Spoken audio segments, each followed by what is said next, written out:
What do you think about Iowa State football? You know my love for Iowa State is well pronounced, but let me ask you this. So it's this popular question everyone asks about everything these days. So I'm going to mockingly ask it about Iowa State. Are the Cyclones good or bad for college football? Is Matt Campbell, is he good or bad? Is it best for the health of the sport for Iowa State to exist? Well, I'm talking to someone over this past week, and he said something, I really hadn't thought about from this angle. He said, yeah, everyone pretends they love Iowa State, but the deeper you get into the administrative world and the deeper you get into the coaching world, what if I told you some folks secretly have disdain in their heart for Iowa State? I knew where he was going as soon as he brought it up, but just to humor me, I said, go ahead, continue. And he said exactly what I thought he was. So let me first establish this. There are many reasons to love Iowa State. I love them. I love them. It is well pronounced. I don't try and hide it. I love the energy. I love the passion. I love the game day atmosphere. The community there, it feels a lot like a really, really, really big high school in some cases, which is how college football, by the way, is supposed to feel. Just like a high school football atmosphere and a collectedness community, kind of on, I don't want to use that analogy because that's poor and it'll be soundbited on me. It's just really, really, it's really an emphasized high school feel. But there are several reasons why you should like what Iowa State is, because everything that most people I talk to say they want college football to be, hey, that's what Iowa State is. You've got the energy, you got the fan investment, you got the passion. It's kind of isolated, like Ames, Iowa. We're not talking about Minneapolis or Detroit. It's a very small town feel, but yet you've got everything that you want there. And this is a program, they don't have infinite resources, as I'm about to talk about in a second. They just get the job done. So it feels great. By the way, look at this. How in the world can you not love the merchandising opportunities that you have at Iowa State? I would wear this to church next Sunday morning. If you give me khakis and a nice pair of dress shoes, I'd wear that to church. It's no coincidence that when Hulk Hogan took over the 80s, he did it wearing all red and yellow. And I would put that on every poster in Ames, Iowa if I ran the marketing department up there. But you ask yourself, okay, that's all well and good. You said that there are reasons not to like them, though. No, I'm not giving you any reasons. I'm telling you there are reasons why some people don't like them. And I'm not talking about Iowa Hawkeye fans, and I'm not talking about programs in the Big 12. You got your own reasons. You have to compete against them. Here's the reason some people don't like Iowa State. Iowa State shatters what we on Late Kick refer to as the window mirror theory. And the window mirror theory has been simply this. There are many programs, much more resourced, let's say, than Iowa State, who will look you in the eye and look their fan bases in the eye, and they'll tell you, it's not our fault we're not winning. This system, this college football system, this complex, it's built to keep us down. It's built to benefit only the big few, and it's meant to keep us down. And Iowa State ruins that for a lot of people. And the reasons they give, you know the reasons. If you're a Texas fan, or not a Texas fan, they're really the outsider. Think about tier 3 type teams. Lower tier 2, tier 3 type teams. They'll tell you, we don't have the money. Our facilities aren't as good as the top teams, or our staff is not as big. We can't go get recruits. Think about all those reasons. Don't have the money, don't have the facilities, not as big a staff, we can't go get the recruits. I want you to think about all that as I tell you, Iowa State had $51 million in total athletic department revenue in 2019. $51 million. As a comparison, Texas had $223 million. No revenue, huh? Facilities.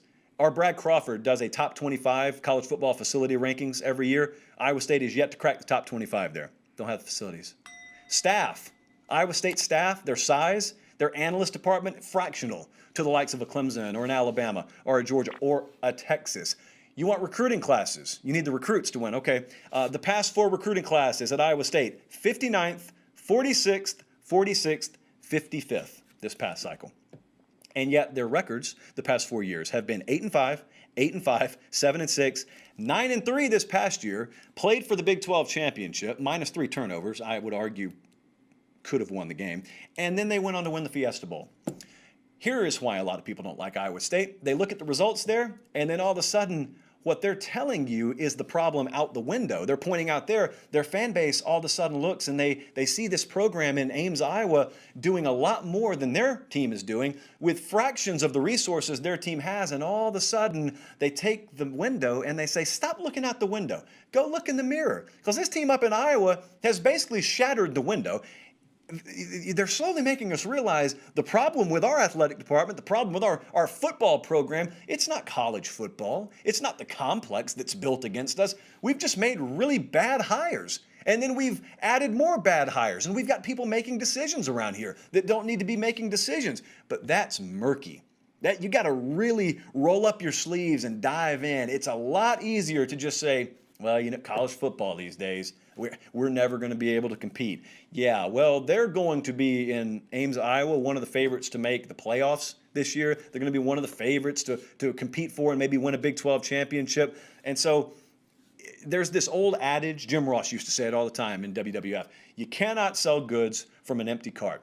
And a lot of folks have really fancy looking carts. And they got sparkles all over it, and boy, that cover on the back, probably alone, no telling how much that's worth. Look at these wheels, and then we got backup wheels for those wheels. It's a smooth ride. Look at the yoke. Anything could pull this. We could put a Dodge Ram in front of it. You don't have anything in the cart. You don't have anything to sell. You cannot sell goods from an empty cart.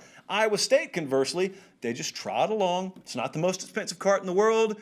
You probably wouldn't look at it and envy it, but what's inside, when Matt Campbell talks about that culture over five-star, well, it's nice to have five-star talent. It's nice to have the facilities. It's nice to have the army of analysts.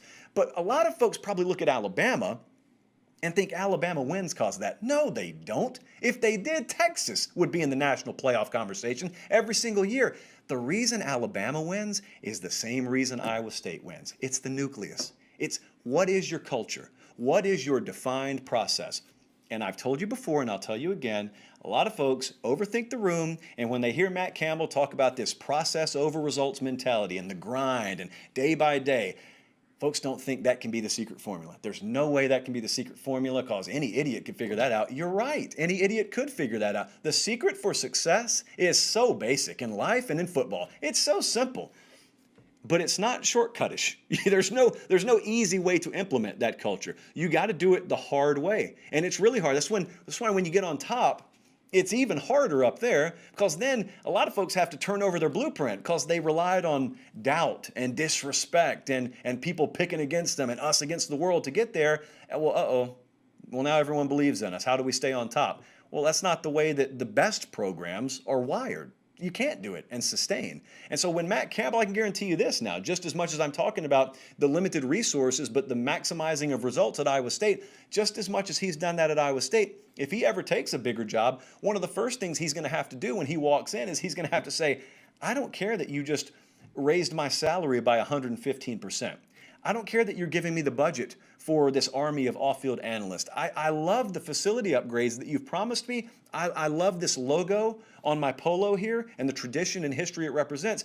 But I cannot come in here and in exchange for all that, install a microwave mentality. I've got to install the oven. It's the only way I know how to do it. There's no amount of money that allows you to bypass what the process is and the formula for success. You can't do it. He gets that at Iowa State, and he gets left alone at Iowa State. And that's probably one of the hidden benefits of a program like that is, when you're at the University of Tennessee, for example, it's really hard when those folks are invested to the financial degree they are to look them in the eye and say, gonna need 3 years, guys. Give me 3 years? No, we're not giving you 3 years. Malzahn was in a national title game in his first year. Why in the world is it going to take you 3 years? Don't let the outliers become the standard would be my first piece of advice. But secondly, Iowa State is a model that should be followed a lot closer. And it's not about winning the press conference, and it's not about necessarily having the best icing. It's about having the cake to put the icing on. They got the cake to put the icing on. A lot of these programs, they invest in the icing and then wonder why they're 7-6. You're 7-6, you don't have any cake. You got a bunch of sauce. You don't have steak.